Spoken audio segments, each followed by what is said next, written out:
Welcome to our third episode of Port Talk Hong Kong edition.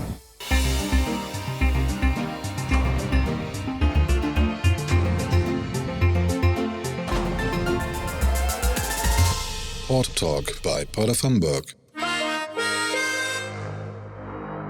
Good afternoon, Horace. Good afternoon, Anne. Thank you so much for inviting us to your terminal, especially in these challenging times where it's difficult to visit places, and for having us today. And we were lucky to visit modern terminals in the last years with high-rank delegations, visitors from Germany and other parts of the world. So thank you for having us here. For our audience who does not know Hong Kong that well or in all details, could you give us a brief introduction of modern terminals? Modern terminals actually is the first dedicated container terminal in Hong Kong. We are registered in 1969 and we received the first vessel in 1972. So next year will be our 50th anniversary and also an 50th anniversary of the Port of Hong Kong. In addition to Hong Kong terminals, we also have 3 terminals in Shenzhen. One is called Daichan Bay, where we operate and have majority share. And then we also have some minor investment in Shekou and Chi Wan. Last year, the Hong Kong Seaport Alliance was launched, comprising of modern terminals, Hong Kong International Terminals, COSCO HIT Terminals, Asia Container Terminals, which jointly operate 23 berths across 8 terminals in Kwai Chung, Port of Hong Kong. This is a very interesting concept. Could you share some background information with us? Yes, the main objectives of forming this Hong Kong Seaport Alliance is to enhance the competitiveness of Hong Kong. We aim to pooling all the resources together and optimize their utilization and offer a better service to our customers. And what are the advantages for the shippers and the customers of Port of Hong Kong? Right. Now when we pool the resources together, particularly all the berths, when we can plan all the berths together, it gives the shipping line much more flexibility when they berth in Hong Kong. So there's good improvement in the berth on arrival. And then basically we put our berths into 3 big zones and we put the alliances into each of these zones. And by doing that, we have actually eliminated more than 50% of the interterminal trucking. Wow.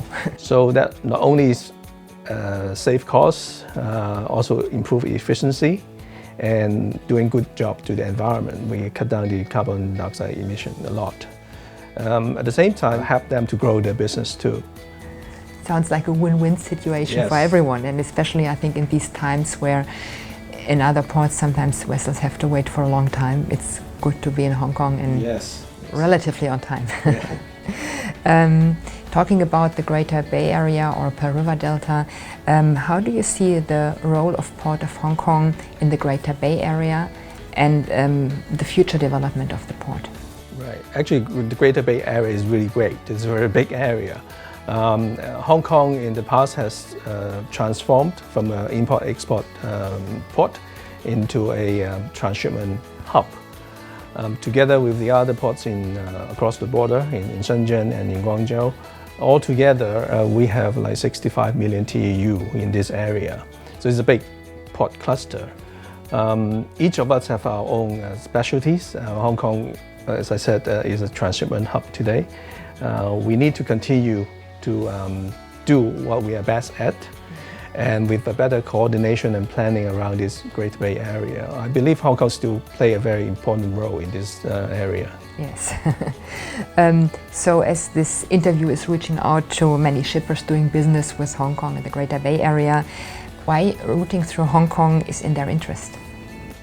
I think Hong Kong, first of all, Hong Kong is a free port, and Hong Kong also is famous for its reliability, efficiency, and Hong Kong has a very robust legal system, very transparent, and all this make Hong Kong a first port of choice in this region. So are you satisfied with the support of Hong Kong government for the maritime and shipping industry?